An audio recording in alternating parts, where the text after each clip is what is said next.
I found out that my sister's in a gang. What?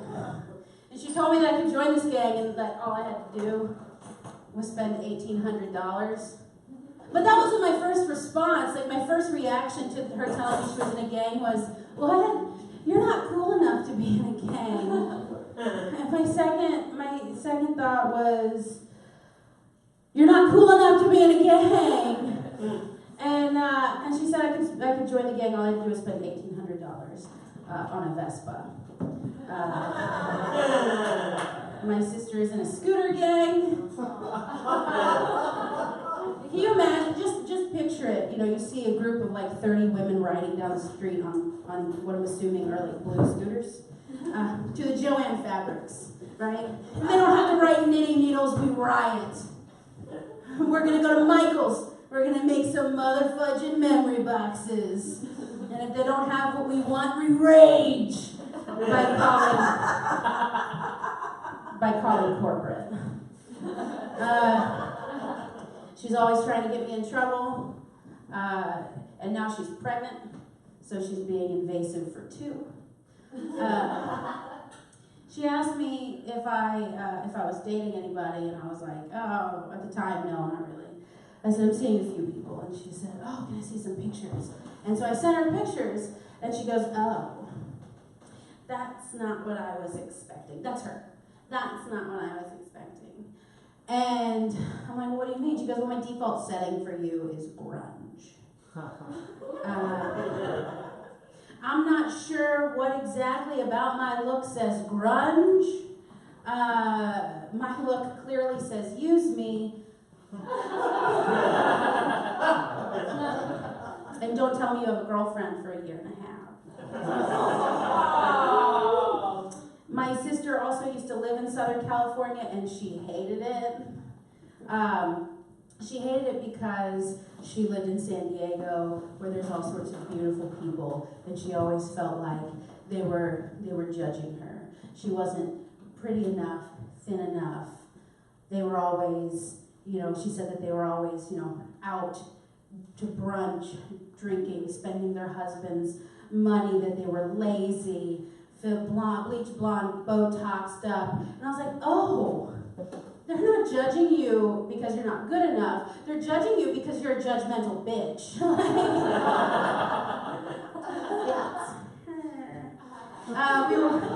We were out to dinner with our dad, and she had this terrible look on her face, and she goes, it's just not fair. It's not fair. I have an STD.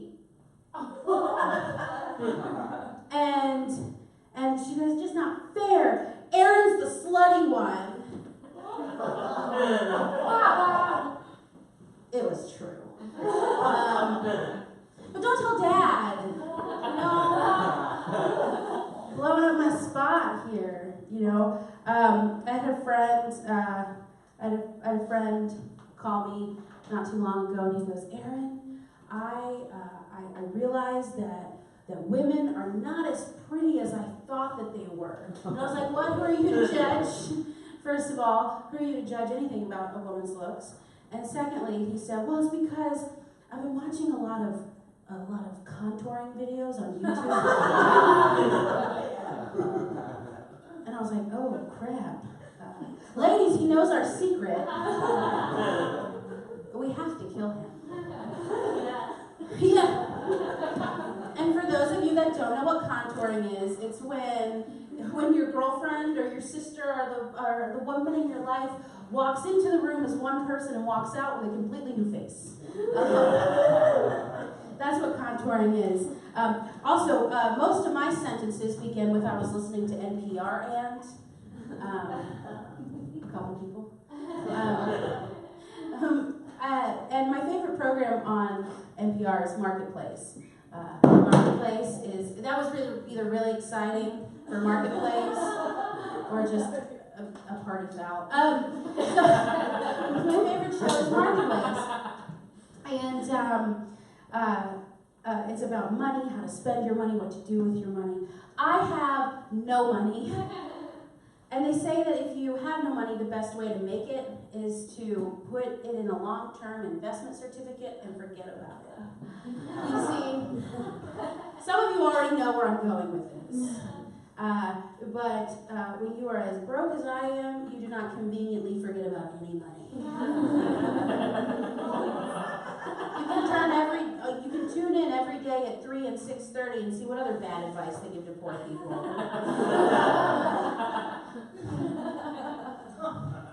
I still listen. And what's it done for me? I'm here on a Tuesday. I listen to NPR a lot, partly because when I listen to the regular radio, there's this problem I hear with DJs a lot. They're like, oh my God, I literally blinked and it's April. First off, I want to know what drug she is taking.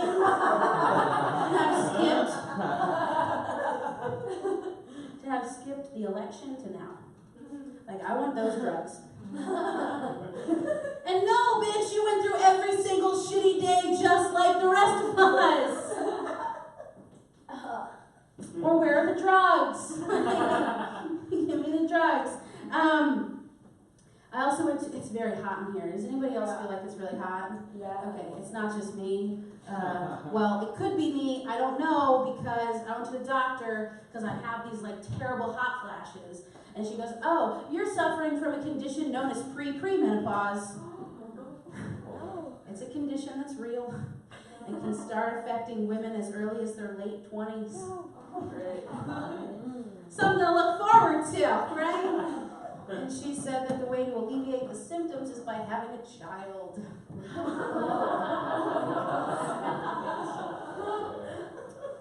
That's not really an option for me. I think I'm going to stick with the premenopause.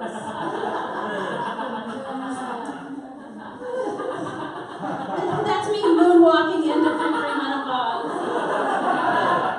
I'm digging it. I'm ready. I've accepted it.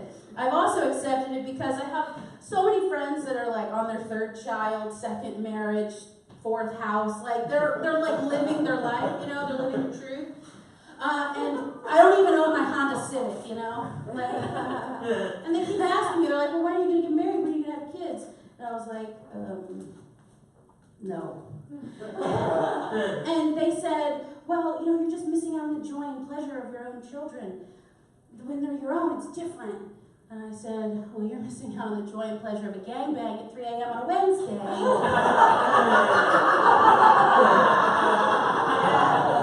Because that's what single people do.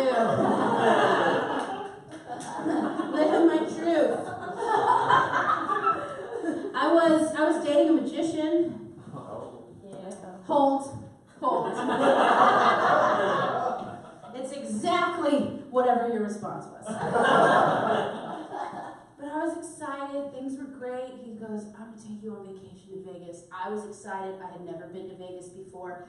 But when I got there, I quickly realized that it was not my vacation. He was there for an International Brotherhood of Magicians conference.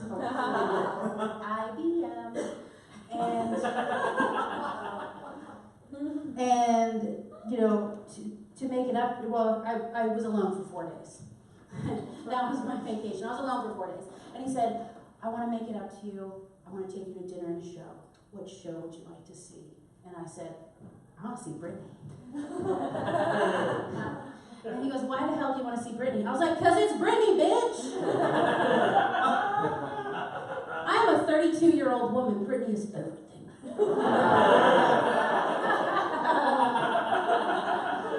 Yes! Yes, queen, yes. So we saw David Copperfield. Yeah, you know, bummer, right? But I was still hopeful that I was going to see Britney. So I was wearing my Britney clothes, which means I was not wearing underwear. For my dinner, my I'm sorry dinner, he took me to Outback Steakhouse. I don't eat steak. That was not new information. So I helped him do the greatest trick I ever saw him do. I helped him disappear. God, I saw him on the street. I thought I saw him on the street the other day, but God, thank God it was just an illusion. Too much?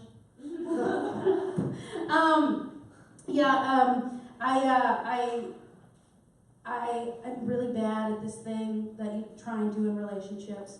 I'm really bad at it. Dirty talk. Okay. This guy I was seeing, we were doing it, and he's like, yeah, who are you going to call when you need a booty call? Who are you going to call? And I was like, Ghostbusters. He kept going. And he's like, who do you belong to? Who do you belong to? And I was like, I'm a modern woman. I belong to Oprah. Or Brittany, depending on the day. And to leave you, I want to tell you this. So, I was having lunch at Wendy's. First mistake. Having lunch at Wendy's with a friend. And I'm a huge Star Wars fan. And so behind me, I hear this noise. It was a spot-on Chewbacca impression. I will spare you mine. It's terrible. I heard a spot-on Chewbacca impression, and I go, Chewbacca? Really loud, in a very questioning tone. My friend smacks me on the arm harder than I have ever been hit, and she goes, Erin, that is a child with Down syndrome.